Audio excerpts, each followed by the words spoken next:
Mapagpalang araw po sa ating lahat. Ako po si Emmanuel O. Alejandre.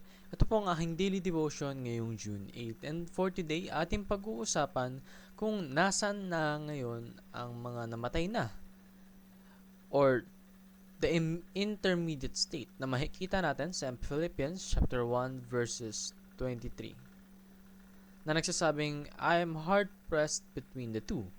My desire is to depart and be with Christ, for that is far better. Sa Tagalog, sapagkat ako'y naiipit sa pagitan ng dalawa, ang aking nais ay umalis at makasama si Kristo, sapagkat ito'y higit na mabuti. This verse emphasizes the result of our physical death.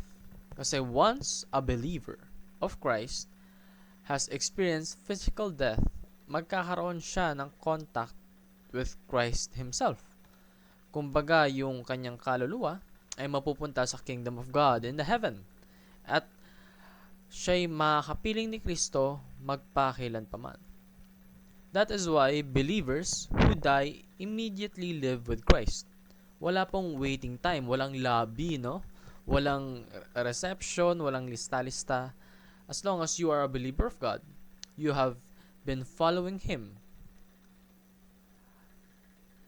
diligently with your life, you will immediately live with Christ after death, physical death. So, the intermediate state is just a stopover. Parang kapag nagko-commute tayo, it's just a stopover. But our final destination as believers of God is still heaven. That is why we await the return of Christ and the resurrection. Because there will be two times that Christ steps down onto earth. The first one being His sacrifice for our salvation, and the second one is for judgment, na kung saan hahatiin ng mga tao. Ang mga taong naniniwala at mga taong hindi naniniwala.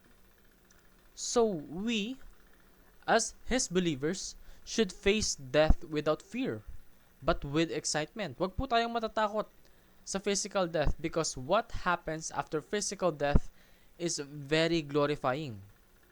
We, as long as we follow, we love God with all our hearts and all our minds and all our might, tayo mapupunta sa heaven. And that is something to not be fearful of, but instead, be joyous about, no? Let us encourage others with the hope of resurrection. Atin pong influence yung mga taong nasa paligid natin, mga taong mahalaga sa atin, upang sila rin ay makaranas ng resurrection, upang sila rin ay maniwala sa ating Panginoon.